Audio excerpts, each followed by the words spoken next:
Hello and welcome to the breakdown. You're on ThePapare.com. We're looking back at the week that was in the Dialogue Rugby League. I'm going to call it the one-score weekend because that's exactly what it was. Let's look at the scores for you as to what happened on the field in these four matches that we just saw. Let's look at the results from last week. We had Air Force taking on CH, a really good game there. CH and FC just managing to win their third match in a row by 29 points to 22 over the bottom placed Air Force. Police took on Kandy, expected to be a tough match after the first round fixture, and it was. 27 points to 20 is how that one finished. Navy took on Army, and what a game that was. 80th minute penalty from Army to take them up to 27 to Navy's 25. A last gasp win for them there, and Havelocks took on CRNFC. It was a little closer than people expected it to be, and it finished 31 points to 24.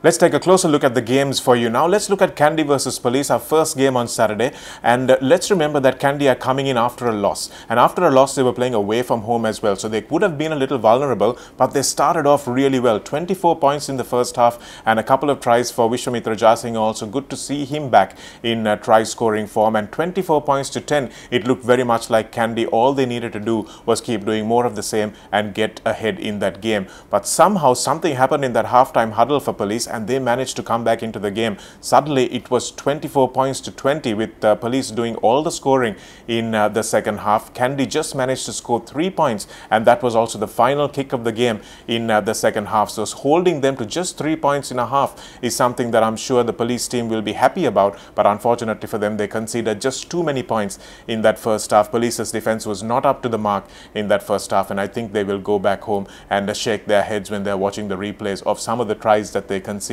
in that first half. But nevertheless, Kandy recovering from that loss against Army. They almost went down to Police in the first round as well. Some controversial decisions there. This time, thankfully, no controversy, but it was just that first half performance that took them home. A quick look at Havies versus CR as well. CR and FC starting off very quickly out of the blocks, but it took a long time for either of the teams to score, and it was nearly the half-hour mark when the first points of the game was scored. But Havies came back into the game very quickly, and they managed to score that crucial try just before halftime, which really took the wind out of the sails of CR, who had the best of the exchanges in that first half. After that, it was all Havies. They had become a second-half team, and although the line-out was misfiring, they did manage to score a couple of very good tries, mainly off CRNFC's mistake. So that's something that CR need to fix pretty quickly. And they came back into the game, the red shirts, mainly because Sven Muller came onto the park and managed to find his jumpers for some first phase ball, and they scored some really good first phase tries to come up close to Havelocks. But the game was sealed by a superb try towards the end of that match. 31 points to 24 was how it finished, and the Mathis Trophy goes back again to Havelocks. One incident, though, that we need to discuss about that CRNFC versus Havelocks game was there was a bit of foul play, a couple of foul play incidents. Gayan Jayamana and Shamal Veerasekara using their shoulders to go into the ruck, and the ruck rule is very clear. You have to bind on a player if you're trying to ruck them out of the ball. You can't really go in with your shoulders with no intention to bind. Lashinda Vishan Karunatilaka was at the receiving end of that. He didn't take kindly to it, so he got up and punched Shamal Veerasekara in the back of the head. Now that's something that we can't condone, and rightly both players got carded. But unfortunately, I think the issue that happened on the day was, and we were listening to the referee's mic also, that none of the referees actually spotted the incident, which pretty much the whole crowd saw as well. Lashinda Vishan was probably very happy that he managed to get away without a red card, but we'll see what the citing commissioner has to say about that. But the fact that these fairly blatant incidents are missed are something that is a concern for the rugby playing players as well as the rugby watching public. So hopefully there will be a little bit more of video analysis as to what was missed, what was not in this game as well.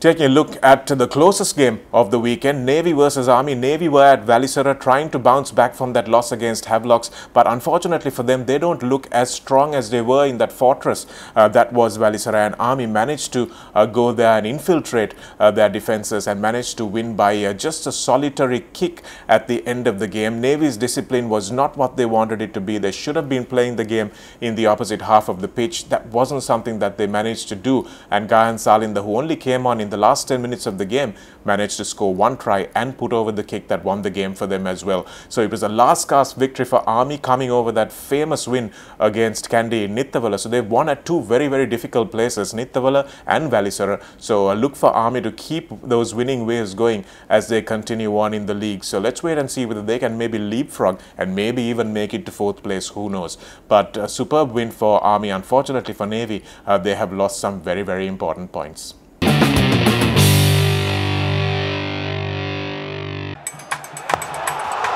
Live scores දැනගන්න ThePapare.com වෙත පිවිසෙන්න.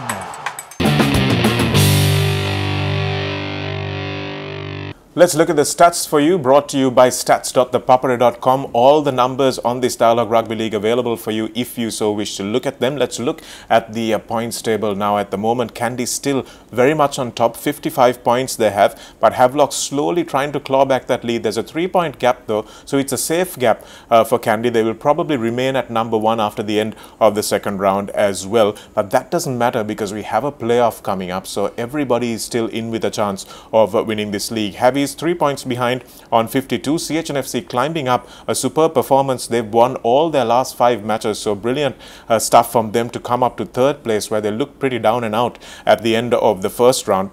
CRNFC still hanging on by the skin of their teeth to the 4th spot, but Army are climbing and climbing, and they may just overhaul CRNFC unless they can get their act together pretty quickly. Lots of stuff going on for them off the field, so they need to make sure that that gets fixed on the field as well. Army in 3 points behind on 26, Navy just 1 point behind, so they've got a lot to play for as well. And so those 4, 5 and 6 positions, all of them can maybe make it up to number 4 if results go their way.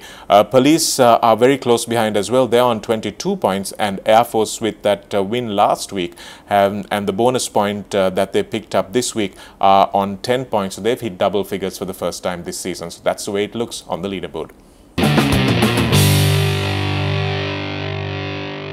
Let's look at our top point scorers and try scorers. Buoneka Udangamua hitting the straps once again. This time scored a try against Police and caught up to his teammate Dhanush Karanjan. Both of them are on 8 tries apiece.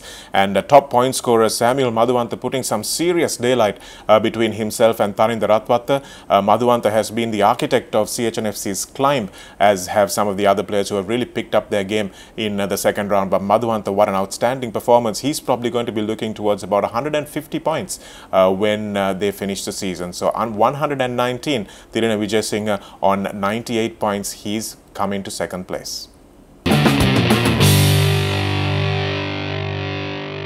Let's look at the next weekend's games that we have coming up for you on ThePapare.com. Some really key games that can really affect how that table is going to go. Everybody trying to make it to the top 4 and win themselves a chance of competing for the trophy with a win in the playoffs. So CRNFC take on Army, and that's a direct battle for that top 4 place. 4 plays 5, and Army with their giant killing ways. CRNFC with a lot to prove after a dismal start to the second round. So let's wait and see how that match goes. Probably going to be a really close one. Hopefully it will be decided by the players and not anyone else.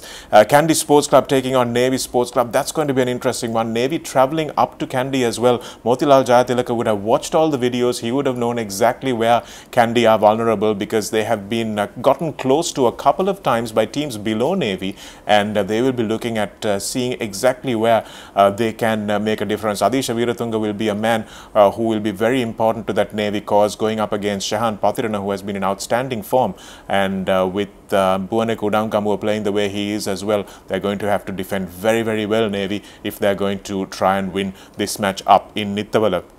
Police taking on CHNFC, that's going to be a close game as well. That's at Police Park on the 26th of Jan. That's going to be a cracking game as well, because I think Police have a very intelligent way of approaching these games, and I'm sure they will know exactly where not to try and put the ball for CHNFC's forwards have been playing extremely well, so it's going to be a big battle of the forwards as well. Just some real quality on the outside with guys like Anuradha Herath for CHNFC. That may be where the game is decided.